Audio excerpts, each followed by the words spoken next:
ఒకటి మాత్రం నేను చిరంజీవి గారికి కృతజ్ఞతలు చెప్పుకోవాలి ఈ క్షణంలో. ఎందుకంటే నా గురించి శివాజీ నువ్వు పడుతున్న కష్టం చూశాను, అంటే మరి ఇక్కడ చెప్పొచ్చో చెప్పకూడదో నాకు తెలియదు. కేటీఆర్ గారితో నేను మాట్లాడి సైట్ ఇప్పిస్తాను, నీ ప్రాసెస్లో నువ్వు ఉండు అని వితిన్ 24 అవర్స్లోన కేటీఆర్ గారితో ఆయన మాట్లాడటం జరిగింది. అప్పుడు మనకి ఈ ఎలక్షన్లు వచ్చినాయి. ఇక్కడ ఆ ఎలక్షన్ రావటం వల్ల డిలే అయింది. కానీ నా బ్యాడ్ లక్ ఆ సైట్ కూడా వచ్చేస్తుంటే అది నా కళ సహకారం అయ్యేది డెఫినెట్గాను. అదొక్కటి లోపల చిన్న బాధగా ఉంది.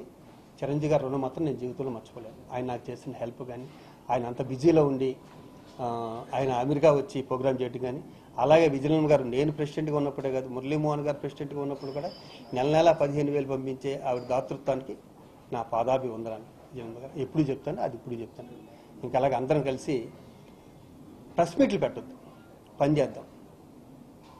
ఈ ప్రెస్ మీట్లు పెట్టడం వల్ల జనాల దగ్గర చులకనైపోతాం. ఈ ప్రెస్ మీట్ నేను కూడా ఇప్పుడు ఎందుకు పెట్టవలసి వచ్చిందంటే, నన్ను ప్రతి వాళ్ళు నుంచుంటే కూర్చుంటే నాకు ఫోన్ చేసి ఏమంటే ఇంకా మీరే ఉన్నారు ఆ సీట్లో, మనకి ఎందుకు సార్ ఇన్ని పోస్టులు చేశారు ఇంకా దాంట్లో నన్ను అడుగుతుంటే బాధ అనిపించి దీంట్లో పెట్టాను తప్పితే నేను చెప్పాను